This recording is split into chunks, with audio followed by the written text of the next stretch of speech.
అనుకుంటాం కానీ శాస్త్రి గారు కొన్ని ఉంటాయండి. ఏంటంటే అవి శాస్త్రాలు కూడా నథింగ్ బట్ సైన్సే.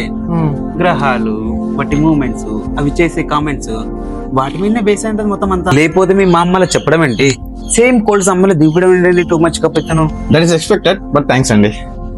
మీ మా అమ్మ రెండు మాత్రం ఉంచుకోండి శాస్త్రి గారు. ఆవిడ చచ్చిపోయినాక దగ్గర నేనే దినం జరిపిస్తా. అదేంటండి మా మామగారిని తోడు చూపిస్తా మీరు పడగట్టాలని చూస్తారా? నెక్స్ట్ ఆవిడకి మిగిలిన విషయం అదే కదండి, లేకపోతే పెళ్లి కానీ చేస్తారేంటి? అజయ్ నీ ఫోకస్ షిఫ్ట్ అవుతానట్టున్నది. లేకోయ్ నా ఫోకస్ షిఫ్ట్ అవడం ఏంటి?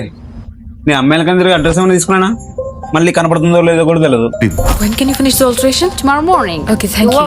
తప్పకుండా కనిపిస్తుందండి. మా మామ చెప్పింది కదా, ఆ పిల్లే మళ్ళీ మిమ్మల్ని వెతుక్కుంటూ వస్తుంది చూడండి. వచ్చేసింది. ఎక్కడా? ఇక్కడ వస్తానుండు.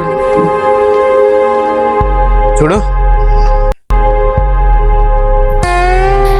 ఇక్కడ ఏంటంటే పండుగలు కన్ఫైన్ కాబట్టి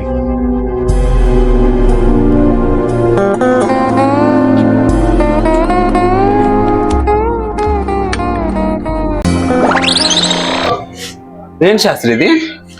మా మామ మ్యాజిక్ ని ఏదో బ్లాక్ మ్యాజిక్ డామినేట్ చేస్తుందండి. తొక్కేం కాదు, నువ్వు మీ మమ్మ కలిసి నన్ను ఈ సెకండ్ హ్యాండ్ దానికి జాయిన్ చేస్తారా?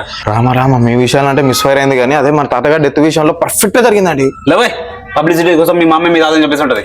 మరి ఇందాక సైన్స్ అన్నారు. దాని కన్నడక దయ్యం కలిసి ముందే డౌట్ వచ్చేస్తుంది. బామ్మ బొక్క అని చెప్పేసి డైవర్ట్ చేస్తావు. రే రవి, రేపు ఆ దయ్యం కలిసి తినే పార్క్ మనకు వస్తుంది, దాని మూమెంట్స్ ఫాలో చేయాలి. ఆవిడ అక్కడికి వస్తా అని అంజద్ బాయ్ చెప్పాడండి. మీ మా అమ్మ చెప్పింది. ఆ బంటిగాని దీన్ని బొక్కలేసి భోగి పండుగ చేసేయాలి.